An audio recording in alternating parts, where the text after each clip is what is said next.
तारतम्य का एक कथन है कि भाई रे ब्रह्म ज्ञानी ब्रह्म दिखलाओ, तुम सकल में साई देखा, ये संसार सकल है सुपना, तो तुम पारब्रह्म क्यों देखे। सच्चिदानंद परब्रह्म कौन है, कहाँ है, इसके बारे में संसार में भिन्न भिन्न मतांतरों की अलग अलग धारणा होती है, लेकिन सत्य हमेशा एक होता है। जैसे सूरज पूरब में उगता है तो कोई ये कहे कि नहीं सूरज में दक्षिण में होता है, तो ये उचित नहीं होता है। सत्य एक होता है तो सत्य का स्वरूप भी एक जैसा होता है, सत्य की धारणा भी एक होनी चाहिए। दुर्भाग्यवश आज हिंदू समाज एक सच्चिदानंद परब्रह्म के बारे में ही निश्चित है कि नहीं है कि वो किसको हम माने कि परमात्मा कौन है। आप जिस मायावी जगत में विराजमान हैं, आप देखते हैं इस संसार में देवता को ही परमात्मा मान लिया जाता है। देवता कौन है? आज किसी भी हिंदू से, जो पौराणिक हिंदू होता है, उसको कहिए कि सच्चिदानंद परमात्मा की भक्ति कीजिए, तो कहता है कि मेरे घर में जिन देवता की पूजा होती है, यदि उनको मैं छोड़ दूंगा तो हमारा नाश हो जाएगा। ऐसा नहीं है। देवता की पूजा की जाती है किंतु भक्ति परमात्मा की जाती है। पूजा किसको कहते हैं? सम्मान करना। देवता किसको कहते हैं? हमारी संस्कृत कहती है कि 5 देवता होते हैं। मातृदेव भाव, पितृदेव भाव, अतिथि देवो भाव, आचार्य देवो भाव। माता प्रथम देवता है क्योंकि उसने जन्म दिया है। पिता देवता है, उसने पालन पोषण किया है। आचार्य देवता है, उसने ज्ञान दिया है। जो अतिथि सन्यासी होते हैं, जो धर्म का उपदेश देते हैं, वो भी देवता होते हैं। और पति पत्नी एक दूसरे के लिए देवी और देवता होते हैं। ये प्रत्यक्ष चेतन देवता होते हैं। इसके अतिरिक्त जो महापुरुष होते हैं उनको भगवान कहा जाता है। भगवान का अर्थ होता है जिसको स्मरण में लाया जाए, जिसको भजा जाए, जिसको अपने हृदय में सम्मान पूर्वक धारण किया जाए। भगवान किसको कहते हैं? जिसमें 6 गुण होते हैं। ज्ञान, वैराग्य, ऐश्वर्य, शक्ति आदि 6 गुणों से जो युक्त महापुरुष होता है उसको आप भगवान कह सकते हैं। राम को भगवान कह सकते हैं, शिव को भगवान कह सकते हैं, गौतम बुद्ध को भगवान कह सकते हैं, किंतु परमात्मा नहीं कह सकते। एक और बात आती है 33 करोड़ देवताओं की। 33 करोड़ देवता क्या हैं? 33 कोट का अर्थ होता है प्रकार। अथर्ववेद के अंदर एक स्कंद सूक्त है, उसमें 33 देवताओं का वर्णन है। इसी प्रकार यजुर्वेद के शतपथ ब्राह्मण में 33 देवताओं का वर्णन है। 33 देवता कौन से हैं? अष्टवसु। अष्टवसु किसको कहते हैं? 5 तत्व, सूर्य, चंद्रमा और नक्षत्र। इनमें प्रजा वास करती है या इनके द्वारा प्रजा का पोषण होता है। 12 आदित्य, आदित्य कहते हैं वर्ष के 12 महीनों को। और 11 रुद्र, रुद्र किसको कहते हैं? 10 प्राण और 11वां मन। जब ये शरीर से बाहर निकलते हैं तो संगे संबंधी रोने लगते हैं। ये सब मिलाकर हुए 31। 32वां हुआ यज्ञ, प्रजापति। प्रजापति किसको कहते हैं? यज्ञ को प्रजापति कहते हैं। यज्ञ क्या है?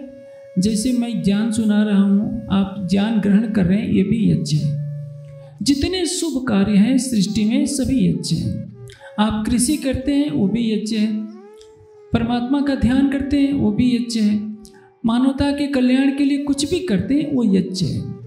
अग्नि में आहुति देते हैं जिससे वायुमंडल शुद्ध हो, ये द्रव्य यज्ञ है। प्राणायाम करते हैं, ये आध्यात्मिक जगत यज्ञ है। ध्यान समाधि करते हैं, ब्रह्माग्नि में आत्मा की आहुति डालते हैं, ये वास्तविक आध्यात्मिक यज्ञ है। ये 32वां यज्ञ है। 33वां यज्ञ है इंद्र। इंद्र किसको कहते हैं? ऐश्वर्य का जो कारण होता है। अभी बिजली चली जाए तो क्या होगा? मेरी आवाज आप तक नहीं पहुंच पाएगी, पंखे भी नहीं चल पाएंगे। ये 33 जड़ देवता हैं। इन जड़ देवताओं को कभी भी परमात्मा नहीं माना गया।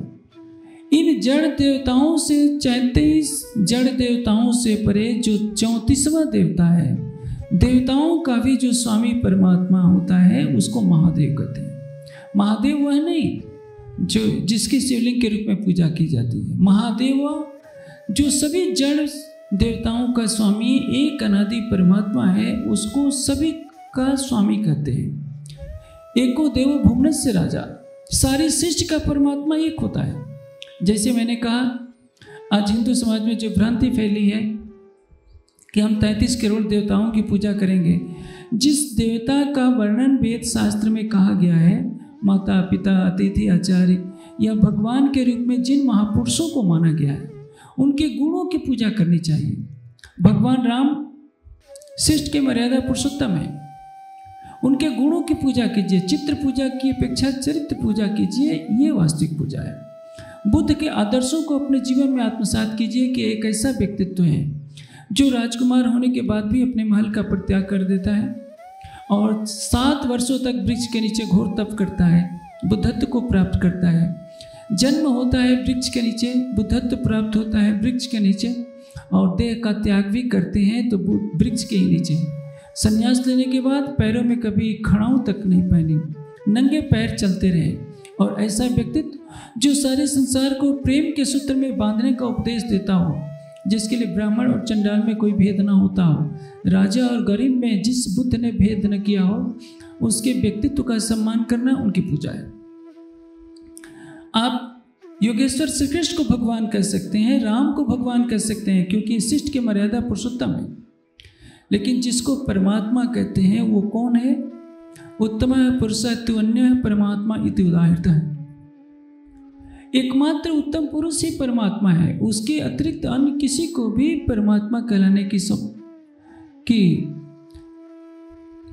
की प्रवृत्ति नहीं होनी चाहिए। परमात्मा कौन है? देखिए, गीता में 3 पुरुषों की विवेचना की गई है। पहला पुरुष कौन है? क्षर पुरुष। क्षर पुरुष क्या है? अक्षर पुरुष क्या है? उत्तम पुरुष अक्षरातीत क्या है? मैं आपको एक दृष्टांत से बताता हूँ। जैसे आप अपने घर पर होते हैं तो बच्चों के साथ अपने हंसते खेलते हैं, अपनी पत्नी के साथ हंसते खेलते बोलते हैं। लेकिन जब आप कार्यालय में जाते हैं तो क्या होता है? आपका हंसना बोलना बंद हो जाता है। आप अपने अधीनस्थ छोटे कर्मचारियों से शालीनता से तो बोलते हैं, लेकिन एक अधिकार होता है। आप चपरासी से हंसी मजाक करेंगे तो क्या होगा? ऑफिस की मर्यादा सारी नष्ट हो जाएगी, क्योंकि ऑफिस कार्य करने के लिए बना होता है, हंसी मजाक करने के लिए नहीं बना होता। आप घर आते हैं तो आप सो जाते हैं। सोते समय आप किसी भयानक वन में चले जाते हैं और आप सपना देखने लगते हैं सोते समय कि आप वन में चले गए हैं और सामने से एक तेंदुआ आपके ऊपर आक्रमण करने की बाट देख रहा है। अब आप उसको देख लेते हैं, पहले ही भय से कांपने लगते हैं, भागने की कोशिश करते हैं और इस कोशिश में आप बिस्तर से उठ जाते हैं। आपकी पत्नी आपके कक्ष में होती है, पकड़ लेती कि कहाँ भाग रहे हो। आप सोते समय बोल बढ़ाते हैं कि तेंदुआ आ गया। वो कहते हैं कि नहीं, चुप हो जाओ, सो जाओ, तेंदुआ कोई नहीं आया। आप जब आपकी नींद टूटती है तो आप देखते हैं कि मैं तो सचमुच अपने घर में था, वन में गया ही नहीं था, वन में तो स्वप्न में गया था और तेंदुआ के भय ने मुझे निद्रा से जगा दिया। आप एक ही हैं, लेकिन आपके 3 रूप हैं। एक में आप आनंद के स्वरूप हैं, दूसरे में सत्ता के स्वरूप हैं और तीसरे में स्वप्न के स्वरूप हैं। इसलिए जो आनंद का स्वरूप है, प्रेम का स्वरूप है, उसके सतअंग की जो लीला है सत्ता के स्वरूप में होती है, उसको कहते हैं अक्षर। और अक्षर का जो मन होता है स्वप्न में जब क्रीड़ा करता है तो परिणाम क्या होता है? वो कहलाता है आदि नारायण, उसी को कहते हैं ओम। अक्षर के मन को ओम कहते हैं। ओम इति एतत् अक्षरम सर्वम तस्य उपव्याख्यानम। जैसे आपका नाम मोहन है तो सपने में भी आप अपने को मोहन के रूप में ही देखेंगे। इस मोह सागर में, माया में जब अक्षर का मन प्रतिबिंबित होता है तो वह भी ओम कहलाता है, आदि नारायण कहलाता है। उसी आदि नारायण का संकल्प होता है एको अहम बहुश्याम, मैं एक हूँ अनंत रूपों में हो जाऊँ। और जब वो आदि नारायण संकल्प करता है तो करोड़ों गैलेक्सियों की रचना होती है। सृष्टि में मोह सागर के अंदर विक्षोभ होता है, सृष्टि का सृजन प्रारंभ होता है, गैलेक्सियाँ बनती हैं और उन गैलेक्सियों में वायु तत्व की रचना होती है, फिर अग्नि तत्व की, जल तत्व की, पृथ्वी तत्व की रचना होती है, प्राणियों का प्रकटन होना शुरू होता है। हमारी जो पृथ्वी है, इस पृथ्वी जैसी 13 लाख पृथ्वियाँ इस गैलेक्सी के अंदर हैं, करोड़ों गैलेक्सियाँ हैं। आप सोचिए, कोई भी महापुरुष तो इस पृथ्वी पर ही पैदा हुआ है। भगवान शिव कैलाश में रहते हैं, ब्रह्मा जी भी हिमालय में रहते हैं, विष्णु भगवान भी क्षीर सागर, जिसको मानसरोवर की झील कहते हैं। मानसरोवर की झील क्या है? बर्फ से वर्ष भर ढकी रहती है, दूध की तरह सफेद है, इसलिए दूध का रंग क्या होता है? श्वेत। क्षीर सागर किसको कहते हैं? जो दूध के समान श्वेत हो उसको क्षीर सागर कहते हैं। और उसी बद्रिकाश्रम में विष्णु भगवान ने तप किया था। तो ये ब्रह्मा विष्णु शिव का निवास स्थान, इनकी तपस्थली कहाँ रही है? हिमालय पर रही है। लेकिन ये ब्रह्मा विष्णु शिव भी तो उसी आदि नारायण से प्रकट हुए हैं। जिन ऋषियों के अंदर वेदों का प्रकटन हुआ वो भी आदि नारायण के संकल्प से पैदा हुए। अभी मैंने आपको बताया कि जिस तरह से आपकी निद्रा टूट जाती है तो सपना टूट जाता है, और सपना टूटते ही जो सपने में आप देख रहे थे वो समाप्त हो जाता है। आदि नारायण का प्रकटन उसी मोह सागर में होता है। अक्षर का मन स्वयं को नारायण के रूप में देखता है, और जब उसका स्वप्न टूटता है तो आदि नारायण का स्वरूप भी अपने मूल स्वरूप को प्राप्त हो जाता है। सारी सृष्टि विलीन हो जाती है, जितनी करोड़ों गैलेक्सियां हैं सब समाप्त हो जाती हैं। इसी को कहते हैं प्रलय। अनादिकाल से सृष्टि बन रही है, अनंत काल तक बनती रहेगी, लय होती रहेगी। इस सृष्टि के चक्र को कोई कोई बिरला समझता है, इसलिए जो सामान्य प्रजा होती है वो महापुरुषों का सम्मान करते करते उन्हीं को परमात्मा मानने लगती है। इसलिए गीता में श्री कृष्ण क्या कहते हैं?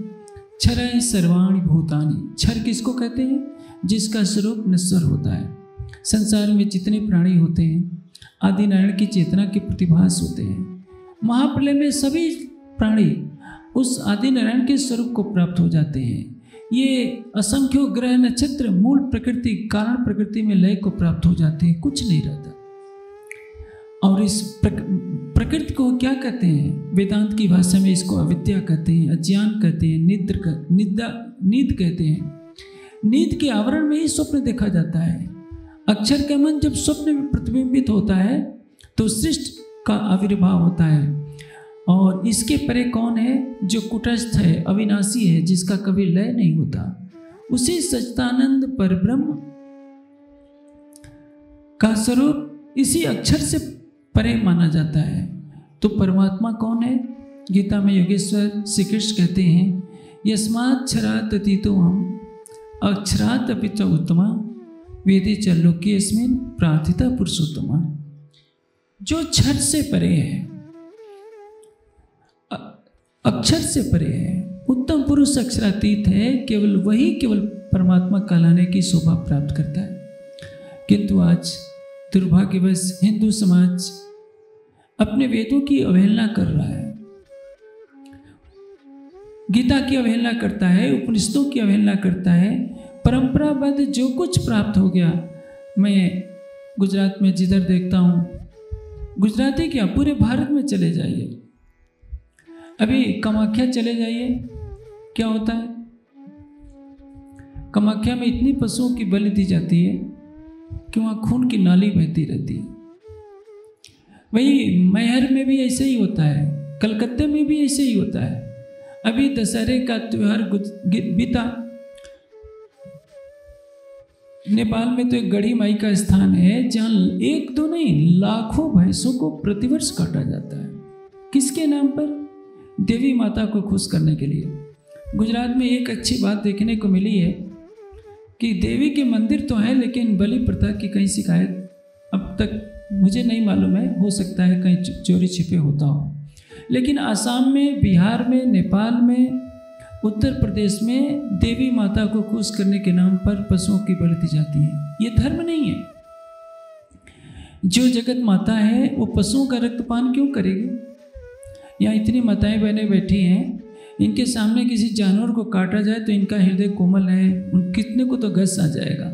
तो जो जगत माता है, सभी प्राणियों की माता है, वो उसके नाम पर लाखों भैंसों को, बकरों को, ये कबूतरों को मारना कहाँ का धर्म है? क्योंकि धर्म में जब अज्ञानता का प्रवेश होता है तो रूढ़िवादी परंपराएं प्रारंभ हो जाती हैं। हिंदू हो, मुस्लिम हो, सभी पंथों में परमात्मा को खुश करने के नाम पर पशुओं की बलि देने का रिवाज है। ये गलत है। धर्म ग्रंथ ऐसा नहीं कहते।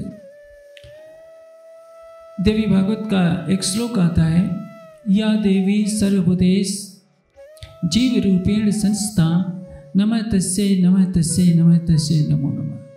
जब देवी ही सभी प्राणियों के अंदर जीव रूप में है तो उस जगत माता को खुश करने के लिए जीवों की बलि क्यों दी जाती है? उस प्राणी से पूछिए, जब उसको तलवार से काटा जाता है तो उसको कितना कष्ट होता है। वर्तमान समय में जो धर्म के नाम पर प्रचलित है वो धर्म नहीं है। धर्म का कोई भी सिद्धांत, कोई भी क्रियाकांड यदि वेद से मेल नहीं खाता, उपनिषदों से मेल नहीं खाता, दर्शन शास्त्रों से मेल नहीं खाता तो उसको नहीं मानना चाहिए। गीता में योगेश्वर श्री कृष्ण क्या कहते हैं? ईश्वर सर्वभूतानां हृदय से तिष्ठति अर्जुन। परमात्मा कहाँ है? हृदय मंदिर में। आप देखिए, आजकल तो परमात्मा की मूर्ति बनाने का प्रचलन है, किंतु वेद शास्त्र इसकी स्वीकृति नहीं देते। आप जितने लोग बैठे हैं, आपको किसने बनाया है? परमात्मा ने ही तो बनाया है। परमात्मा ने सभी प्राणियों की मूर्तियों को बनाया है, जीवंत मूर्तियां हैं। और ये मूर्तियां कहेगी कि आपने हमको बनाया तो हम भी आपको बनाएंगे, तो इसका क्या परिणाम होता है? परमात्मा इतना सुंदर है, परमात्मा इतना अनंत शक्तिशाली है कि उसकी कोई प्रतिकृति बना ही नहीं सकता। और हृदय मंदिर में उसका साक्षात्कार होता है। यदि हम अनन्य प्रेम से उसकी भक्ति करें, प्रश्न ये होता है कि हम परमात्मा को कहाँ पाएं? परमात्मा की महिमा तो हर पंथ में गाई जाती है। अभी आपने सुना प्राणनाथ जी की वाणी का अंश कि परमात्मा कहाँ है? भाई रे ब्रह्म ज्ञानी ब्रह्म दिखलाओ, तुम सकल में साईं देखा, ये संसार सकल है सुपना, तो तुम पारब्रह्म क्यों पेख्या। परमात्मा जिसको कहा जाता है कि अनंत सूर्यों से अधिक प्रकाशमान है। वेद कहते हैं आदित्य वर्ण तमसा परस्ता, माया से परे है। जो माया से परे है उसको माया में क्यों खोजते हैं? अभी देखिए धूप कितनी तीखी लग रही है, सूरज आकाश में चमक रहा है।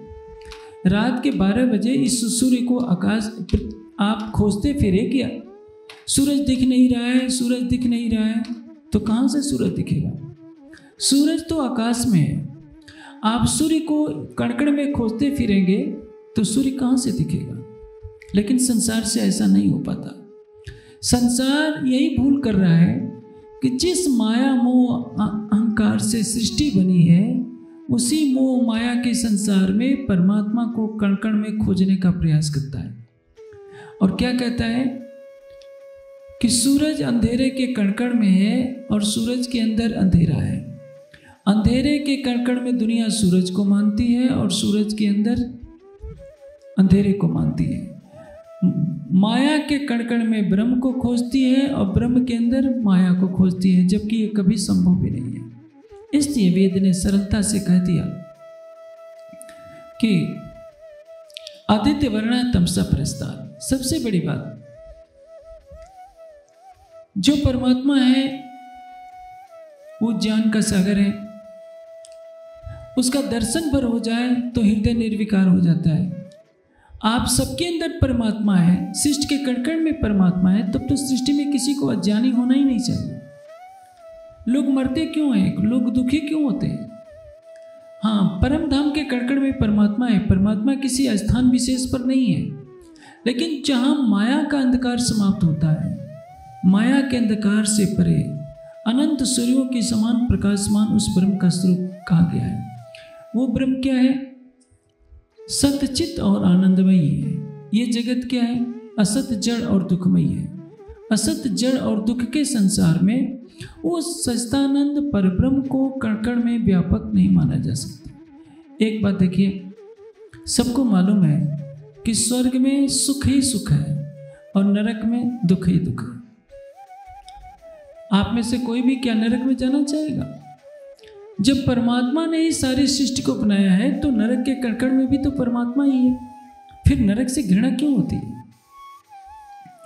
चाहे स्वर्ग हो, नरक हो, वैकुंठ हो, पृथ्वी लोक हो, ये सभी माया के अंतर्गत है। इनसे परे निराकार का मंडल है। उसी निराकार से हमारे 14 लोक, इस 14 लोक में स्वर्ग भी आता है, वैकुंठ भी आता है, हमारी पृथ्वी भी आती है, और समुद्र के किनारे जो 7 पाताल लोक हैं, वे सभी मिलकर 14 लोक बनते हैं। ऐसे 14 लोक जैसे असंख्यों 14 लोक, जैसे समुद्र में पानी के अंदर अनंत बुलबुले उठते रहते हैं, उसी तरह से निराकार रूपी सागर के अंदर 14 लोकों जैसे असंख्य ब्रह्मांडों के बुलबुले उठते रहते हैं और उसी में डूबकर विलीन होते रहते हैं। इनमें रहने वाले प्राणी सोच ही नहीं पाते कि इस निराकार से परे भी कुछ है।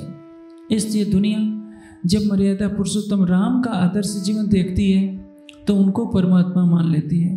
भगवान राम के गुणों का अनुसरण नहीं करती। आप मर्यादा पुरुषोत्तम राम को भगवान कहिए, क्योंकि उनके गुण याद करने योग्य हैं। सृष्टि में उनके जैसा ऐसा कोई व्यक्तित्व नहीं हुआ है। आदर्श पिता, आदर्श भाई, आदर्श राजा, ऐसा राजा जो अपनी प्रजा की एक बात की शिकायत पर अपनी गर्भवती पटरानी सीता का भी परित्याग कर सकता हो, ऐसा सृष्टि में कोई राजा नहीं हुआ। ऐसा कोई व्यक्ति नहीं हुआ जो अपने माता पिता के संकेत मात्र से 14 वर्षों के लिए वन जाने को तैयार हो, वो भी नंगे पांव। इसलिए भगवान राम के गुणों का सम्मान करना सबका कर्तव्य होता है। लेकिन आप देखेंगे ऐसा कोई दिन नहीं गया होगा जिस दिन मर्यादा पुरुषोत्तम राम ने परमात्मा का ध्यान न किया हो।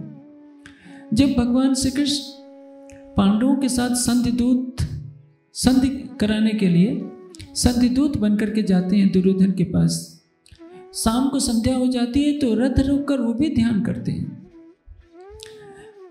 आज हिंदू समाज जिनको परमात्मा मानता है वे सभी महापुरुष थे। भगवान शिव को देखिए, हमेशा ध्यान में बैठे रहते हैं। यदि वही परमात्मा है तो उनको ध्यान करने की आवश्यकता क्या है? हमेशा भगवान शिव समाधि में रहते हैं। ब्रह्मा जी वेदों के चिंतन में लगे रहते हैं। विष्णु भगवान भी शेष ना की सैया, शेष कहते हैं शून्य को, शून्य कहते हैं निराकार को, निराकार कहते हैं मोह सागर को। मोह सागर में जो पुरुष लेटा हुआ है वही तो आदि नारायण है। और क्षीर सागर में भगवान विष्णु किसके चिंतन में लेटे लेटे रहते हैं? उसी परमात्मा के चिंतन में। लेटने का तात्पर्य क्या है?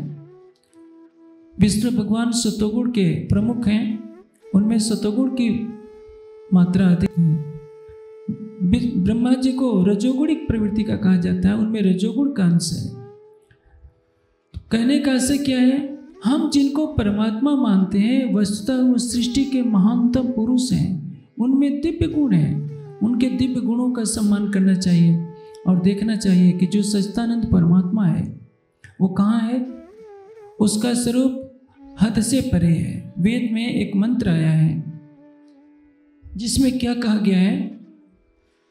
पादों से विश्वाभूतान त्रिपाद से अमृता देवी। ये सारा जगत अक्षर ब्रह्म के चौथे पाद के संकल्प से पैदा हुआ है, जिसको बेहद मंडल कहते हैं। ये संसार क्या है? हद है। हद के परे क्या है? बेहद है। बेहद के परे क्या है? वो परम धाम है। 3 पुरुष हैं, 3 पुरुष हैं, क्षर, अक्षर और अक्षरातीत। और इनके 3 ब्रह्मांड कौन है? ये जिस ब्रह्मांड में आप बैठे हैं, जिसमें करोड़ों गैलेक्सियां निराकार से प्रकट हो रही हैं, निराकार में समाप्त हो जा रही हैं। आज का विज्ञान यह नहीं बता सकता कि बिग बैंग से पहले, बिग बैंग जो सिद्धांत है कि शून्य में विस्फोट होता है और करोड़ों गैलेक्सियों की रचना होती है, उसके पहले क्या था? कोई नहीं बता सकता। हमारे दर्शन शास्त्र कहते हैं, तारतम्य वाणी के द्वारा इसका निरूपण होता है कि केवल शून्य ही शून्य था, मोह तत्व था, अंत अज्ञानता का अंधकार था, उसमें अक्षर का मन प्रवेश करता है, नारायण का रूप लेता है और उसी के संकल्प से परमाणुओं में क्षोभ होता है, गैलेक्सियों की रचना होती है, पृथ्वी सूर्य आदि न जाने कितने नक्षत्र उपग्रह सबकी रचना होती है, प्राणी प्रकट होते हैं, सृष्टि चलती रहती है। इसको कहते हैं सृष्टि का उद्भव। और इसके परे कौन है? ये निराकार। निराकार के परे चतुष्पाद विभूति जिसको वेदों में कहते हैं, जिसको संत साहित्य में बेहद कहते हैं। कबीर जी ने क्या कहा है?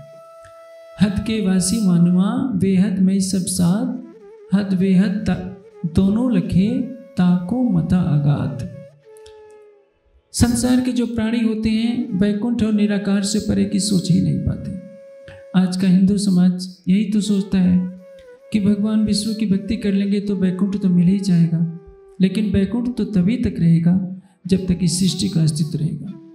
एक सामान्य हिंदू जब शरीर छोड़ता है तो क्या सोचता है? मुझे स्वर्ग मिले, लेकिन वो नहीं जानता स्वर्ग जो किसको कहते हैं। देखिए, स्वर्ग तीन है।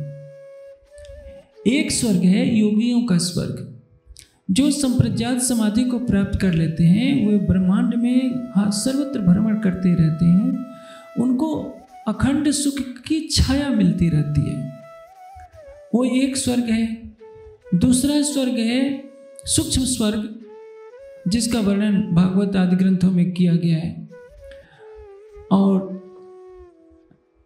यदि हम देखें वैदिक सिद्धांतों के अनुसार तो पृथ्वी पर कोई जन्मते ही लूला लंगड़ा पैदा होता है, कोई अंधा पैदा होता है, कोई गरीब पैदा होता है, कोई राजघराने में होता है। इसका कारण क्या है? जिसने पुण्य किया है, पुण्य कर्मों के फलस्वरूप कोई व्यक्ति जन्म से ही सुख पाता है। कोई व्यक्ति अपने बुरे कर्मों के कारण अंधा होता है, लूला लंगड़ा होता है, कोढ़ी होता है। अब संसार के इन प्राणियों को देखिए, कितने प्राणी हैं जो दुख ही दुख भोगते हैं। एक नाली के कीड़े को देखिए, उसकी वासना कैसी है, उसको इस नाली से निकाल देंगे, अच्छी जगह पर रखें तो भी भाग करके उसी में घुसेगा। सर्प को देखिए, अपने ही विष की अग्नि से पीड़ित रहता है। बाघ को देखिए, बाघ के भाग्य में ही है पशुओं का शिकार करना, कच्चे मांस खाना। सुअर को देखिए, कितना तड़पा तड़पा कर मारा जाता है। कसाई खाने में जाकर देखिए, जानवरों को कितनी बेरहमी से काटा जाता है। नरक कहीं और थोड़े है। इसी पृथ्वी पर नरक भी है और स्वर्ग भी है। बुरे कर्मों के फलस्वरूप जीव को जो दुख भोगना पड़ता है वही नरक है, जो सुख भोगना है वही स्वर्ग है। और जो ऐतिहासिक स्वर्ग है वो हिमालय को पौराणिक ग्रंथों में स्वर्ग कहा गया है। इसी स्वर्ग में आप जानते हैं, पौराणिक कथा है कि रावण पहुंचता है, देवताओं के राजा इंद्र स्वर्ग छोड़कर भाग जाते हैं। उसी स्वर्ग पर अधिकार करने के लिए असुर कई बार आक्रमण करते हैं। वो क्या है? हिमालय का जो क्षेत्र है, कुछ ऐसे भाग हैं जहाँ दिव्य पुरुष रहा करते थे, देव, जिसको देवभूमि कहा जाता था। शिष्य सबसे पहले पैदा कहाँ होती है? उसी हिमालय के भाग में। देव का अर्थ क्या होता है? जो सत्य बोलता है, जो विद्वान होता है, जो परमात्मा की भक्ति करता है।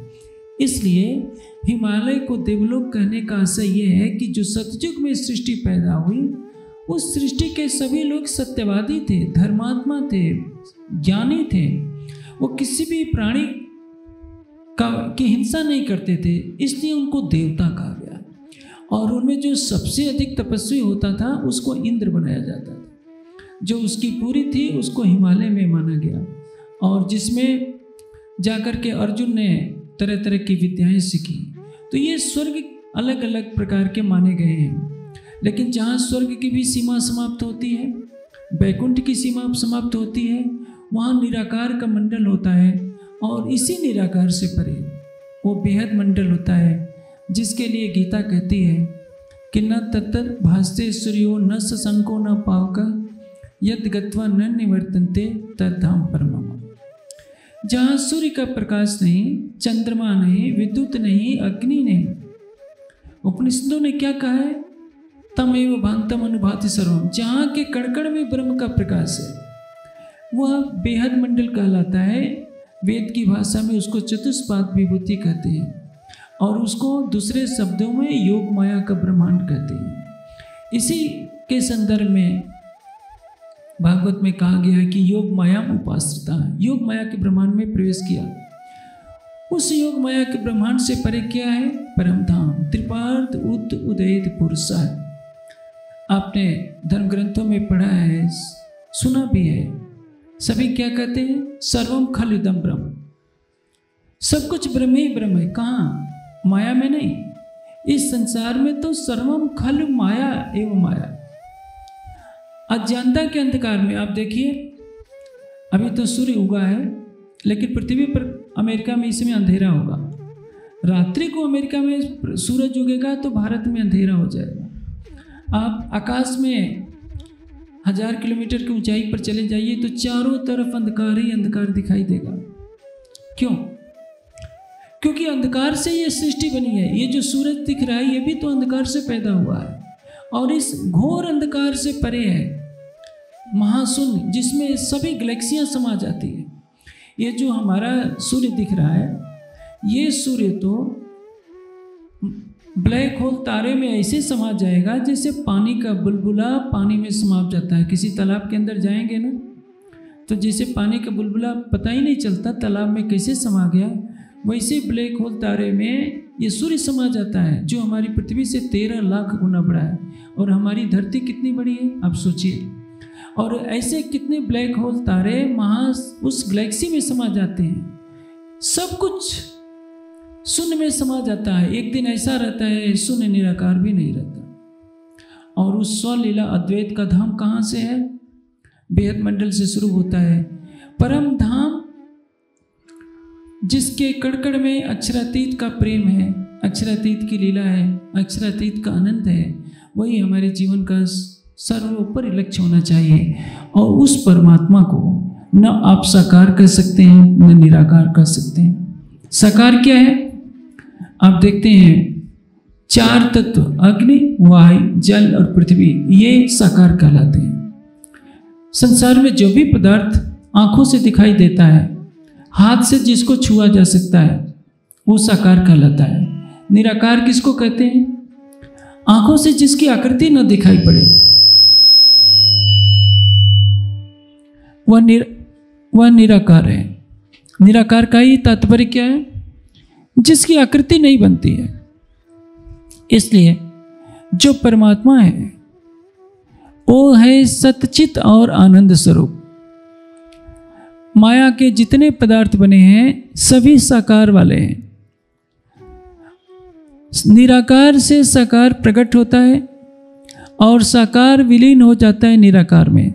इसलिए परमात्मा के स्वरूप को आप न साकार कर सकते हैं न निराकार कर सकते हैं। जैसे दुनिया ने, अभी मैंने बताया कि जो साकार जितने पदार्थ हैं उनको परमात्मा का स्वरूप मान लिया, जितने महापुरुष हैं। अंत में किसी ने क्या सोचा कि कोई भी महापुरुष सृष्टि में प्रकट होता है तो देह का त्याग भी करता है। परमात्मा तो सर्वज्ञ होना चाहिए, क्योंकि जो एक स्थान पर होगा अल्पज्ञ होगा। जैसे मान लीजिए कि मैं यहाँ पर हूँ, तो इस समय ऑस्ट्रेलिया में क्या हो रहा है मुझे नहीं मालूम, ऑस्ट्रेलिया का दिल्ली में भी क्या हो रहा है मुझे नहीं मालूम। परमात्मा जब सर्वव्यापक होगा तभी सर्वज्ञ होगा, और जो सर्वज्ञ होगा उसको अविनाशी होने के लिए सूक्ष्म से सूक्ष्म होना पड़ेगा। उसको आकाश से भी सूक्ष्म होना पड़ेगा, अहंकार से भी, कारण प्रकृति से। जो सूक्ष्म से सूक्ष्म होगा उसकी आकृति नहीं बनेगी। इसलिए विद्वानों ने अपने मन से ये निर्णय किया कि परमात्मा को हम निराकार मान लेते हैं, लेकिन निराकार मानकर भी प्रकाश स्वरूप माना। अंत में क्या निर्णय निकलता है कि साकार और निराकार प्रकृति के ही स्वरूप है। जो परमात्मा का अखंड स्वरूप है, जिसको वेद में आदित्य वर्ण कहा गया, भर्गा कहा गया, शुक्र ज्योतिष, चित्र ज्योतिष, सत्य ज्योतिष, ज्योतिषमान कहा गया, वो प्रकृति की ज्योतियों से परे है। प्रकृति में जो सूर्य की ज्योति दिखाई देती है, चंद्रमा की, ताराओं की ज्योति दिखाई देती है, विद्युत की ज्योति दिखाई देती है, परमात्मा इन सबसे परे है। और इसलिए अध्यात्म का ज्ञान यही कहता है कि यदि हम अपने मानव जीवन को सफल बनाना चाहते हैं तो हमारे अंदर जिज्ञासा होनी चाहिए स्वयं को जानने की कि वास्तव में हम कौन हैं। ये 5 तत्व का जो हमारा शरीर दिख रहा है, ये पंचभूतात्मक शरीर है। इस शरीर के अंदर हमारी चेतना बैठी है और हमारी चेतना ने न जाने कितने तन धारण किए होंगे। अपनी वासना के वशीभूत ये चेतना कभी पुरुष के शरीर में जाती है तो अपने को पुरुष समझने लगती है, कभी स्त्री के तन में यही चेतना प्रवेश करती है तो स्त्री समझने लगती है। कीट पतंगों और पशु पक्षियों की योनि में जाने पर यही चेतना अपने को पशु पक्षी के रूप में देखती है। ऐसा क्यों होता है? अज्ञानता के कारण जो अहंकार का आवरण पड़ा होता है, वह चेतन अपने अहंकार के कारण अपने स्थूल शरीर को ही अपना स्वरूप मानने लगता है। लेकिन हमें क्या सोचना होगा? मदालसा एक ब्रह्मवादिनी महिला हुई है जो अपने बच्चों को जब लोरी सुनाती थी तो यही कहा करती थी, शुद्धवसी बुद्धवसी निरंजनवसी संसार माया परिवर्जितवसी। मेरे पुत्र, तू शुद्ध है, बुद्ध है। ये तुम्हारे शरीर में जो अवयव दिखाई दे रहे हैं, हाथ पैर, ये तुम नहीं हो। तुम तो निरंजन हो, अवयवों से रहित हो। और तुम क्या हो? संसार की माया से अलग हो। लेकिन एक सामान्य प्राणी जब एक तन धारण करता है तो अपने को स्त्री या पुरुष के रूप में मानता है। बचपन होता है तो कहता है कि मैं बालक हूँ। युवावस्था में प्रवेश करता है तो कहता है कि मैं जवान हूँ। बूढ़ा हो जाता है उसका शरीर तो क्या कहता है कि मैं बूढ़ा हूँ। वास्तव में न तो वो बालक है, न स्त्री है, न पुरुष है, न वृद्ध है, न तो वह जन्मा है, न वो मरेगा। जन्मता कौन है? शरीर जन्म लेता है। जीव का जन्म नहीं होता, जीव शरीर को ग्रहण करता है। तो पैदा कौन होता है? शरीर पैदा होता है। मरता कौन है? शरीर मरता है। इसलिए गीता में योगेश्वर श्री कृष्ण कहते हैं, न जायते मृत्य व विपश्चित न कुते अश्चित भविता न भूवो अजो नित्य शास्त्रो एवं पुराण न हन्यते हन्यमानी शरीर। शरीर के नष्ट होने पर भी जो चैतन्य है कभी नष्ट नहीं होता। यह चैतन्य सुख और दुख का अनुभव तो करता है किंतु इसका निज स्वरूप सुख और दुख से परे होता है। हमें जब मनोवांछित पदार्थ मिलते हैं तो हम खुश हो जाते हैं। हमें अच्छे वाहन मिले, धन संपदा मिले, प्रतिष्ठा मिले तो हमको कितना अच्छा लगता है। जब ये नष्ट हो जाता है, नहीं मिलता तो हम रोने लगते हैं। हम क्या कहते हैं? हम दुखी हैं। जिस दिन हमें अपने स्वरूप की स्थिति प्राप्त हो जाएगी, हम सुख और दुख दोनों से परे हो जाएंगे। हमें पता चल जाएगा कि सुख और दुख तो दिन और रात्रि के चक्र के समान आते रहते हैं। मेरा जो निज स्वरूप है वो इन सभी बंधनों से परे है। अध्यात्म का ज्ञान संपूर्ण मानव जाति को शांति के शीतल आनंद में डुबोने वाला है। आज देखिए पश्चिमी जगत में कितना धन है। अब भारत के लोग भी वहाँ जाने के लिए ललायित रहते हैं। मैं मसूरी में साधना काल में एक बार था। मेरे कमरे में पेरिस का एक लड़का आया, वो भी 20-22 साल का ही था। मेरे कक्ष में कुछ घंटों बैठा रहा। मैंने उसको फल खिलाया, पूछा कि तुमको भारत में और फ्रांस में क्या अंतर दिखता है। इस बात पर मुस्कुराने लगा, कहा कि देखिए मैं सब कुछ घर द्वार छोड़कर पेरिस से आया हूँ। उस समय जून का महीना था। इस देश में गर्मी पड़ रही है लेकिन मैं सब सहन कर रहा हूँ, दर दर भटक रहा हूँ। हिमाचल में कहाँ कहाँ, किसके लिए? शांति के लिए। मेरे देश में सब कुछ है, धन संपदा है, लेकिन जो भारत में आध्यात्मिक तत्व ज्ञान है वो मेरे देश में नहीं है। और जब यहाँ के लोगों को मैं अपने देश में पैसे के लिए भटकते हुए देखता हूँ तो मुझे बहुत आश्चर्य भी होता है और हंसी भी होती है। इसका कारण क्या है? हमारे देश के लोग, विशेषकर नई पीढ़ी, जिसको अपने देश में विद्यमान आध्यात्मिक तत्व ज्ञान का पता नहीं है, तो आध्यात्मिक ज्ञान से दूर होकर वो यही समझ रही है कि धन ही सब कुछ है और विदेश में यदि जाकर धन कमाया जा सकता है तो उससे बड़ी जीवन की कोई उपलब्धि नहीं है। किंतु यह देखिए, आप ऋषिकेश में जाइए। ऋषिकेश में फरवरी मार्च में एक योग सम्मेलन हुआ करता है प्रतिवर्ष। सारी दुनिया के लोग वहाँ आते हैं। किस लिए? योग सीखने के लिए।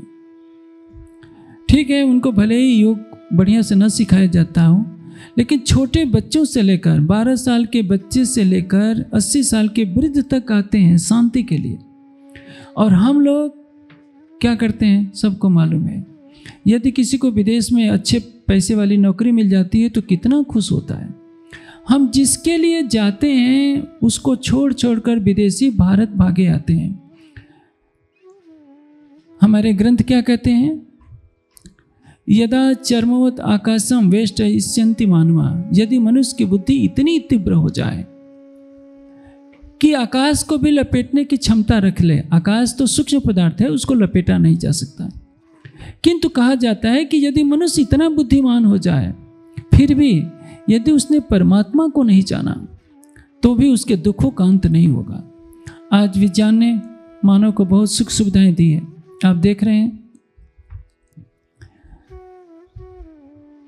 आप यहां से बैठे बैठे अमेरिका में 1 मिनट नहीं लगता, आप सीधे जिससे बात करनी हो उसका फोटो भी देखते रहते हैं। आप सब कुछ विज्ञान के द्वारा कर सकते हैं। कितने ग्रह नक्षत्रों पर मनुष्य जा चुका है, सारी सुख सुविधाओं का भोग कर रहा है, लेकिन क्या उसके पास शांति है? एक युग था जब लोग बैलगाड़ी पर चला करते थे, घोड़े हाथियों पर चला करते थे या पैदल चला करते थे, लेकिन उनके हृदय में शांति थी क्योंकि उन्होंने अपना जीवन अध्यात्म में डुबोया होता था। आज मानव के पास हर तरह की सुख सुविधा है, लेकिन मन अशांत है। किसी से पूछिए क्या तुम सुखी और शांत हो, कहेगा कि नहीं मैं तो बहुत टेंशन में जी रहा हूँ। मैं तो इधर की तो नहीं जानता, उत्तर भारत में शहरों में तो अधिकतर लोगों को ब्लड प्रेशर का रोग होता है। ब्लड प्रेशर और डायबिटीज क्यों होता है? केवल तनाव से। पहले ये रोग किसी को सुनने में नहीं आता था कि इनको ब्लड प्रेशर हो गया, इनको अटैक आ गया, इनको शुगर हो गया, लेकिन आज सुख के संसाधन है लेकिन शांति का साधन नहीं है। शांति कहाँ मिलेगी? उसी सच्चिदानंद परब्रह्म के चरणों में। इसलिए उपनिषद कहते हैं तम आत्मस्थम ये पश्यन्ति धीरा तेसाम शांति शाश्वतम न इतरेसाम। अपनी आत्मा में स्थित होकर जो उस परमात्मा का साक्षात्कार करते हैं केवल उन्हीं के पास शाश्वत शांति है, अन्य किसी के पास नहीं। अखंड शांति कहाँ मिलेगी? सच्चिदानंद परब्रह्म के चरणों में। एक बार याज्ञवल्क्य मुनि संन्यास लेने लगे। उनकी 2 पत्नियां थीं। एक का नाम था मैत्रेयी। याज्ञवल्क्य ने कहा कि देखो अब मैं संन्यास लेने जा रहा हूं, आश्रम में जो कुछ है तुम दोनों बांट करके रहना ताकि तुम्हारे में अंदर कोई विवाद न हो। मैत्रेयी बहुत चतुर थी। उसने कहा कि पतिदेव बताइए, आप इतनी सुखी गृहस्थी को छोड़कर आप संन्यास लेने जा रहे हैं जिसमें आप वृक्षों के नीचे रहेंगे, किसी झोपड़ी में रहेंगे, हमारे साथ आप नहीं रहेंगे, आप अकेले रहेंगे, तो इसका तात्पर्य यह है कि आपको कुछ ज़्यादा ही सुख मिलने जा रहा है, तभी तो आप हमको भी छोड़ रहे हैं। याज्ञवल्क्य कहते हैं कि हाँ देखो, सारी पृथ्वी को यदि हीरे मोतियों से भरकर किसी व्यक्ति को दे दिया जाए तो भी वह शाश्वत सुख तब तक नहीं प्राप्त हो सकता जब तक उस सच्चिदानंद परब्रह्म का ज्ञान प्राप्त न हो। उस सच्चिदानंद परब्रह्म का जब तक बोध नहीं प्राप्त होता है, उसका साक्षात्कार प्राप्त नहीं होता है, तब तक मनुष्य को धन से सुखों से कभी शांति नहीं हो सकती है। न वित्तेन तर्पणीयो मनुष्य। धन से मनुष्य तृप्त नहीं हो सकता, सुखों से तृप्त नहीं हो सकता। तृप्त कब होगा? जब आनंद के सागर, प्रेम के सागर, शांति के सागर उस सच्चिदानंद परमात्मा को अपने हृदय मंदिर में बसा ले। इसलिए अध्यात्म कहता है आप अपने भौतिक जीवन को निभाइए, लेकिन 24 घंटे में से 1 घंटे 2 घंटे उस सच्चिदानंद परब्रह्म का ज्ञान प्राप्त करने के लिए रखिए। आंखें बंद करके उसको अपने हृदय मंदिर में देखिए, जो मन से परे है, वाणी से परे है, बुद्धि से परे है, सभी तर्क वितर्कों से परे है। अंतरात्मा की साक्षी से उस सत्य को स्वीकार कीजिए।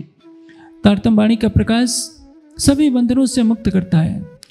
प्राणनाथ जी की तारतम्य वाणी यह दर्शाती है कि निराकार के पार थे 3 पार के पार।